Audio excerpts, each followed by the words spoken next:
20-я статья Конвенции ООН устанавливает контроль за расходами чиновников и вводит понятие незаконного обогащения.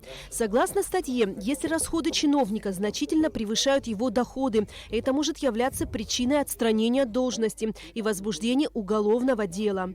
Во всех цивилизованных странах мира существует законодательство, призванное бороться с коррупцией во власти. По словам членов инициативной группы, необходимость принятия антикоррупционных законов давно назрела и в Абхазии. Коррупция стала проблемой национальной безопасности, это абсолютно точно. Любой человек, который туда, в эту систему окажется, конечно, он не сможет, как бы он там не был честным и так далее, это все. И поэтому мировой опыт достаточно серьезный есть, как с ним справиться. Там, где коррупция, там нищета и богатство. Тоже.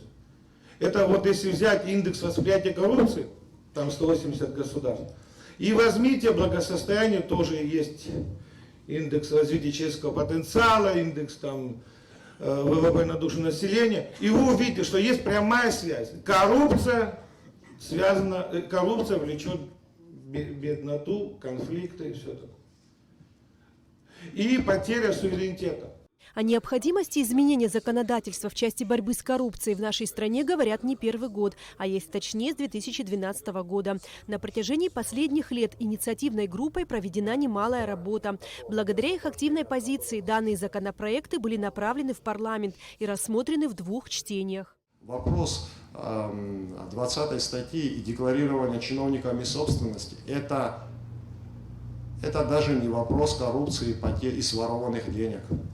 Коррупция – это в США, в России. Когда я чиновник, украл и боюсь разоблачения, боюсь попасться. Вот это коррупция. А у нас феодальный строй. Когда чиновник говорит, ничего я вам декларировать не буду, отвечать, откуда у меня деньги, тоже не буду. Не ваше дело, закона этого нету. Не надейтесь, что завтра появится какой-то президент, и он поднимет все коррупционные дела, и все... Ничего подобного. Не будет этого. Без этой статьи никакого рычага на нашу элиту не будет. Во всем мире растет количество граждан, понимающих важность и срочность принятия антикоррупционных законов. А в Абхазии именно сейчас, когда страна находится в преддверии выборов, этот вопрос особенно актуален. У нас требования к парламенту. Незамедлительно принять указ о коррупции, закон о коррупции. Без этого закона это не наша прихоть, это надо не нам. Ни мне, ни тому, ни третьему, ни десятому. Это нужно стране. Во время войны мы врага преодолели, миллионного врага. Мы знали, чего хотим. Это надо было стране. Вот сейчас антикоррупционный закон нужен стране. Его надо принять. На собрании выступили и другие общественные деятели, которые высказались за принятие 20-й статьи Конвенции ООН. Чтобы как можно больше людей узнало о данной инициативе, предлагалось чаще проводить встречи с общественностью, молодежью, представителями различных партий и движений. Эсма Гуланзе, Эльдар Дамиров, Томас Чиковани, Абхазское телевидение.